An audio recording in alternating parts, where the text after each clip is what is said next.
या भेंडे फालतू माणसा, आम्ही मुंबईला कामानिमित्त जातो, तुम्ही शेण सारवून सरपण टाकून जमीन वाढवताय व आमच्या बांध घातलेलं काढून टाकताय व रातोरात.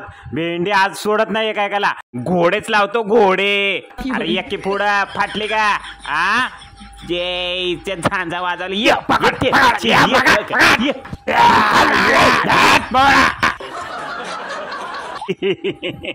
अरे काय तुमची जिंदगी, शेण सारून हागून मुतून जमिनी वाढवताय तू तुमच्या जिंदगीवर.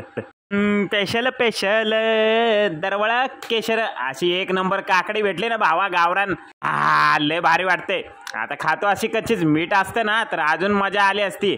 पण जाऊ दे भावा, आता वेळेला केळं आणि वनवासाला सीताफळ खाऊन घ्यायचं, गोड मानून घ्यायचं, कुठं फुकट भेटते. ए ढोल्या, दिवसभर पिझ्झा बर्गर खातोय आणि सकाळी एक्सरसाइज करायला येतोय.